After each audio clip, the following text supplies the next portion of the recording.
I really want like some dumb something to happen to Evan, like some horror, another horror trope. Something about these seafaring towns. The superstitions, their tall tales. I find it charming myself. What town doesn't have a checkered past? Was there cannibalism? No. I don't think that's right. This is one of the biggest breakout shows, obviously, of the year. How has your life changed? What's been the most surreal reaction so far for you? When you're doing something, you're not like, oh, this is gonna be what it is. You know what I mean? You're like, oh, I love this, and I connect with this, and it's fun for me, but I don't know who else is gonna connect to it. And a lot of people connected to it, and I was like, wow, it has definitely changed parts of like. Anytime I go to like an event or something, people are like, we love that show. And I'm like, really? And the funny thing with actors too is that anytime I go to any event for actors, they're like, who's going to be in season 2? The whole cast only had like the first 3-4 episodes, and we didn't know what was going to happen later in the show.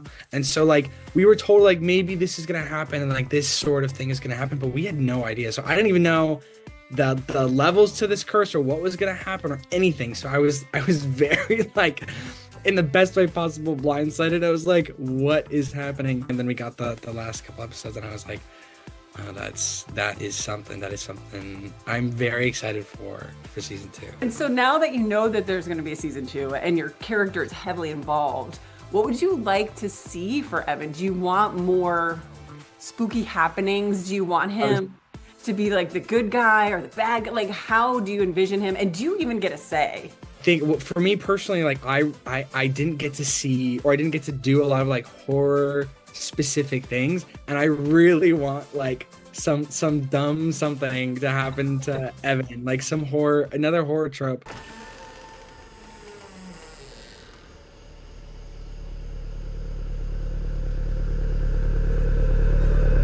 Evan Loftis, please step away from the creepy house. The fun thing about it is like there's so many more that we can do. There really is. There's like ghosts that I really want to get into.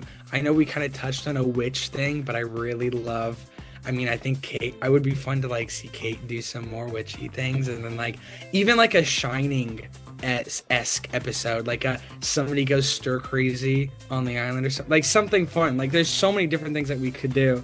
And I'm excited to see what Evan has, or what Katie and Hero and everybody has in store for Evan. Some of those shore towns, they do have these like folklore wives' tales, right? So I'm curious, you know, any real life creepy things happen while you guys were on set and filming in these locations? I've said this before, like I would go to set on days that I wasn't working. I went to one night shoot, which was a mistake because it went from like 6 p.m. to 4 a.m.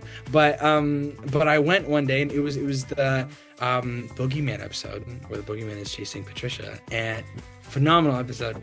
I love Kate so much. And I remember like we were shooting on a street and our holding was in a house, and I was like talking to the owners, and they were telling, it was like in a seaside-ish town, and they were telling me like, oh yeah, this thing happened down the street from here like 80 years ago, and they're like telling me these like Widow's Bay stories. I'm like, guys, I thought they were like method actors. I was like, I thought they were like method behind the scenes actors or something, but they literally, like, it was just those seaside towns, and especially in Massachusetts, like have a very strong cultural significance, you know what I mean? And so like it's something that you go to towns and you kind of feel it and you kind of know.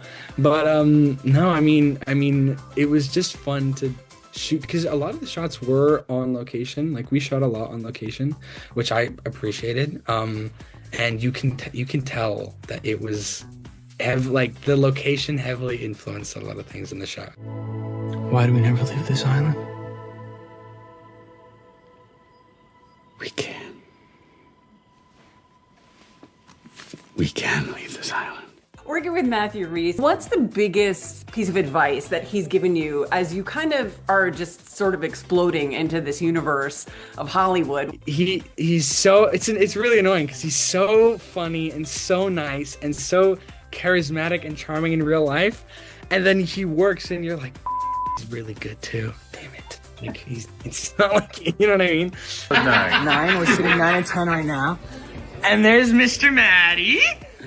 But he's literally the best human being ever. I loved working with him, and I was like, it just every day on set was good. I knew it was gonna be okay because Matty was there. So I cherish him, and I cherish his personality as long with his acting capabilities. One of the things you mentioned obviously is that he's funny, and this whole show is funny, especially the moments where you need them to be funny. Who's the biggest troublemaker on set in terms of like breaking? Bro, that's hard.